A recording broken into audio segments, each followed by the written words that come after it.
안녕하십니까. 언제나 소비자 편에서 방송하는 콘스탄트 김입니다. 이번 시간에는 전략과 관련된 말씀을 나눠보자 합니다. 요새 불황이죠. 그 다음에 돈벌이가 이렇게 쉽지가 않습니다. 그 일본 같은 경우에는요, 우리보다 훨씬 더 부자였는데 지금 비슷해졌지 않습니까? 그러다 보니까요, 급여도 우리가 더 많습니다. 그런 상태인데 우리도 앞으로 일본을 따라갈 가능성이 높겠죠. 지금 급여가 정체되어 있다. 버는 것이 한계가 있고요. 그 다음에 고용 문제가 또 엄청나죠. 그러다 보니까 돈을 한정되게 벌다 보니까요. 소득이 금방 늘지 못하니까 지출을 통제하는 것이 가장 중요하지 않을까 생각이 듭니다. 그래서 오늘은요. 돈 버는 자산 관리, 은퇴 설계 아니면 뭐 여러 가지 방법이 되겠죠. 투자 관리. 바로 도시락만 쌌을 뿐인데 이런 놀라운 결과를 가져오다니 정말로 괄목상대한다. 정말로 놀라운 일이거든요. 이 사실에 대해서 한번 여러분 느껴보시기 바랍니다.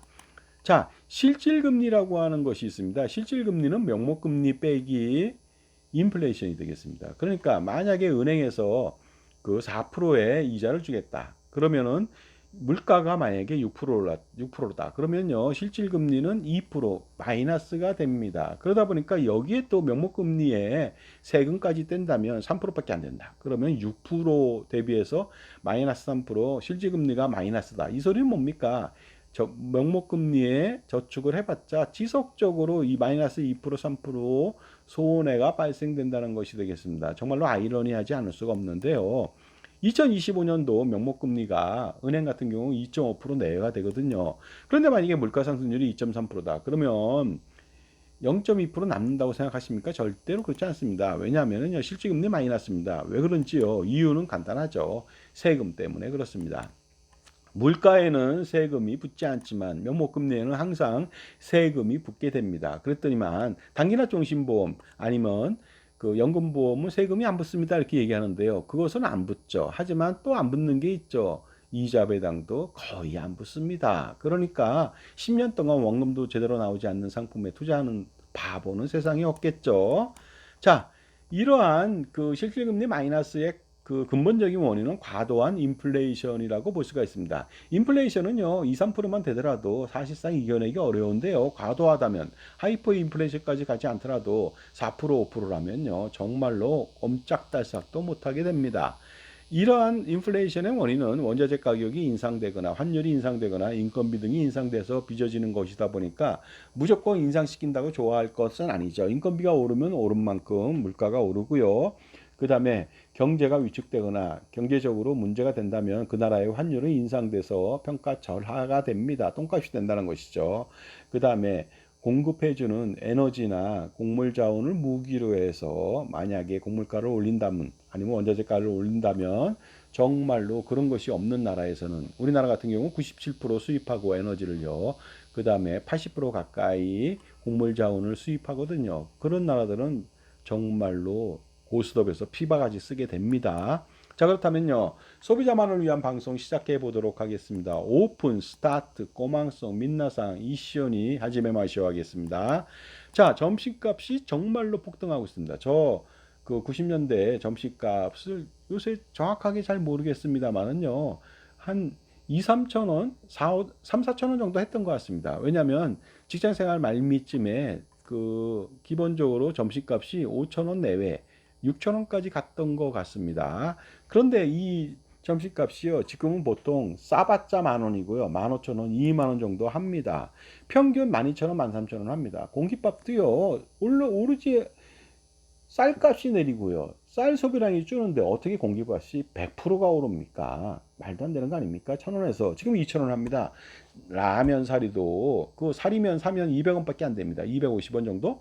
그런데 1,000원에서 2,000원으로 마음대로 올린다는 거 아닙니까? 그러니까 이 점심값 폭등 정말로 직장인이라면 엄청난 부담이 아닐 수 없습니다. 그리고 간혹가다 같이 먹다가 내가 돈을 낼 수도 있겠죠. 내는 사람들은요, 다시 얻어먹으면 되지만 그거 마음대로 되지 않습니다. 엄청난 손해가 발생될 수가 있겠죠. 여기다 커피값까지 낸다면요, 정말로 가계 수지는 정말로 폭탄 맞게 됩니다. 하지만 일본 같은 경우에는요, 디플레이션을 겪고 나서 그리고 지금은 디플레이션 아닙니다. 거기도 2, 3% 정도의 물가가 오르고 있습니다. 그런데도 불구하고 지금도 일본은 바로 이 500원 500엔짜리 주화 가지고 밥을 먹을 수가 있습니다.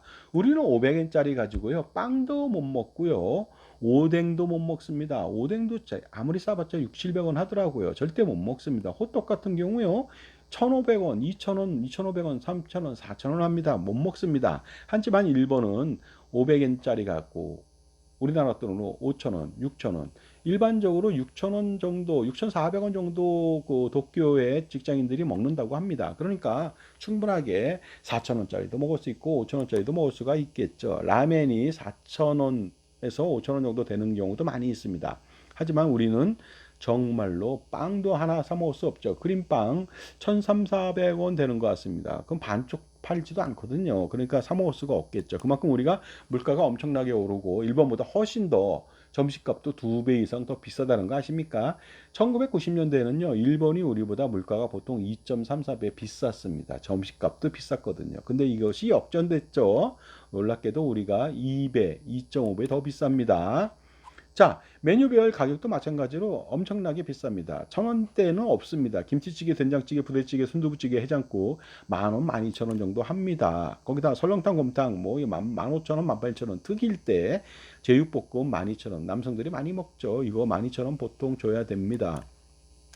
냉면도 15,000원짜리도 별로 없는 것 같아요. 거의 뭐 19,000원짜리 많고요. 짜장면도 싼 곳이 7,000원이고요. 보통 8,000원, 9,000원, 10,000원 정도 합니다. 라면도 이제 3,000원짜리 라면은 거의 없는 것 같습니다. 거의 4,000원, 5,000원, 6,000원까지 가고 7,000원도 가고요. 그다음에 거기다 좀 뭐 하나 더 넣으면요 8, 9,000원도 갑니다. 김밥도 1,000원 김밥이 있었거든요. 지금도 1,000원짜리가 있는지 모르겠습니다만은 제가 볼 때는 저희 동네에서 싼 김밥집이 있는데 2,500원 팔다 3,000원으로 올렸습니다. 정말로 쌌는데 정말로 3,000원 받거든요. 그러니까 김밥도 4,000원, 5,000원 하는 것으로 알고 있습니다. 실질적으로 그렇게 먹고 있죠, 김밥을. 공깃밥이 아까 말씀드렸듯이 1,000원이 아니라 2,000원 받는다는 거 아닙니까? 그러다 보니까 점심값 평균이 12,000원 내외가 됩니다. 커피값까지 먹으면요, 5,000원 정도. 거기다 커피점에 가면은 뭐 과자나 빵 같은 거 먹지 않습니까? 그것까지 합친다면 10,000원 정도가 소요됩니다. 그렇다면 맞벌이 부부라고 하는 사람이 하루 식대와 점심값, 식대, 점심값하고 커피값으로 들어가는 돈이 44,000원이 됩니다. 2인이니까요. 한 달에 22일 근무한다면 거의 100만 원 내야 됩니다. 1년이면 1,200만 원 정도가 들어간다는 거 아닙니까? 그런데 만약에 도시락을 싼다든가 커피를 사 먹지 않고 회사에 무슨 탕비실에서 먹는다든가 그렇게 된다면은 도시락을 싸면 부부가 싸더라도 원가는 6,000원 정도면 될 겁니다. 3,000원씩. 그러면 충분하게 건강식을 먹을 수가 있죠. 이렇게 된다면 하루에 38,000원을 맞벌이 부부는 줄일 수 있죠. 한 달에 114만 원 줄일 수 있습니다. 정말로 큰 금액이 아닙니까? 1년 절감액이 1,368만 원 정도를 줄일 수도 있다는 것이 되겠습니다. 이 돈을 만약에 투자를 한다. 4% 투자한다. 이렇게 된다면요. 매년 1,368만 원을 25년간 투자한다고 55세까지 투자한다고 했을 때 물가상승률 2.5% 가정해서 물가상승률만큼 또 증액해서 투자한다고 가정해 보도록 하겠습니다. 이렇게 됐을 때 과연 55세 시점에 얻을 수 있는 금액은 얼마일까요? 단지 점심값하고 커피값만 줄였음에도 불구하고 55세 시점에 7억 7천만 원을 바로 준비할 수가 있습니다. 원금 4억 6천만 원대에 투자 이익은 3억 원 이상이 됩니다. 그리고 65세 되는 시점에 은퇴하는 시점까지 또 굴릴 수가 있겠죠. 4%로. 그러면 11억 4천만 원 정도가 됩니다. 투자 수익은 점심값만 줄였는데 커피값만 줄였는데 투자 수익이 6억 7,260만 원 정도가 가능한 것이죠. 이것을 안 하는 사람은 이 11억 4천만 원을 못 버는 것이죠. 못 준비하는 겁니다. 은퇴 시점에. 그리고요. 기본적으로 65세 시점에 11억 4천만 원이라고 하는 것은요. 그 돈을 가지고서 매년 6%로 그러니까 6,840만 원, 매월 570만 원을 인출한 다음에 지속적으로 4% 투자하면서 간다면 90세까지 노후생활비 추가적으로 매월 570만 원, 물론 미래가치입니다만은 이 돈을 추가적으로 더할 수가 있는 것이 엄청난 혜택이 아닐 수가 없습니다.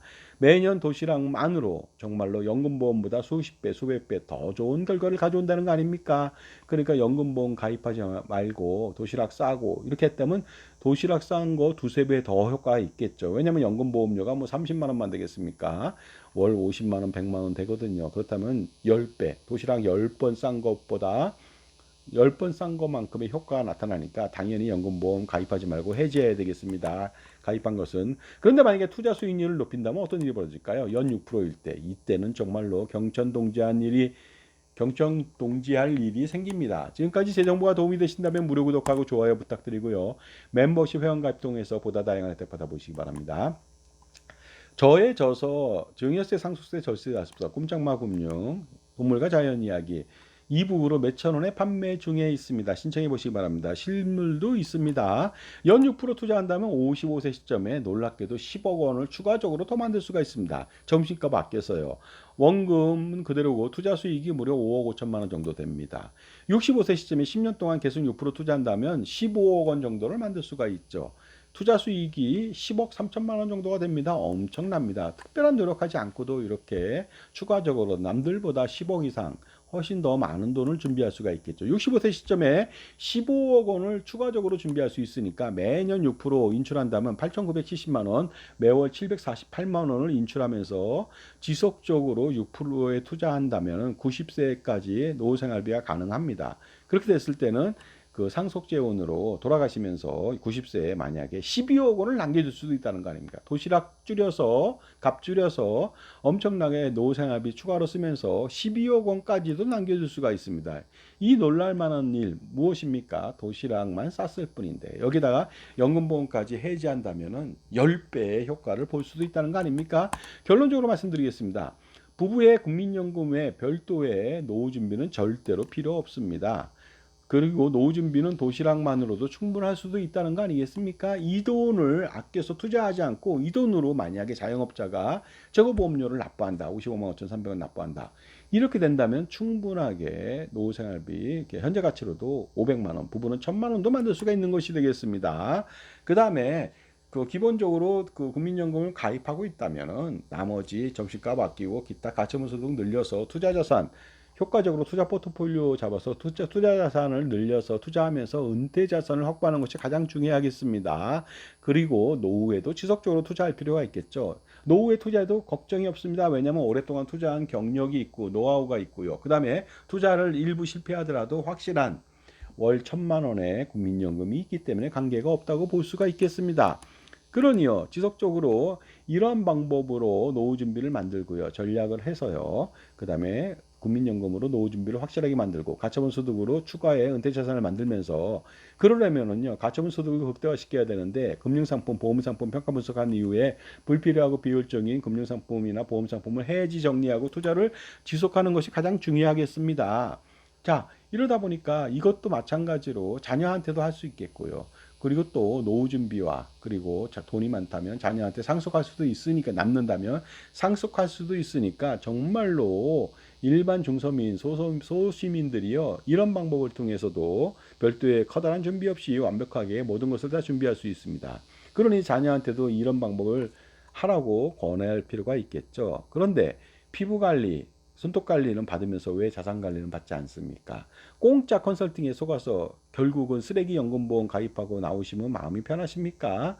유료 컨설팅 받으세요. 그 다음에 연금보험, 종신보험, 기타 등등 판매하지 않는 컨설팅을 받으세요. 그래야만 여러분이 진정으로 성공할 수가 있습니다. 모든 거에 성공할 수 있죠. 은퇴 설계, 노후 준비, 자산관리, 투자 포트폴리오, 절세 전략 모두에 성공할 수가 있습니다. 특히 여러분 편의 종합자산관리사를 만나야만 줄줄 새는 돈의 낭비를 막고 그 다음에 자산관리 성공하고 부자가 될 수 있겠죠.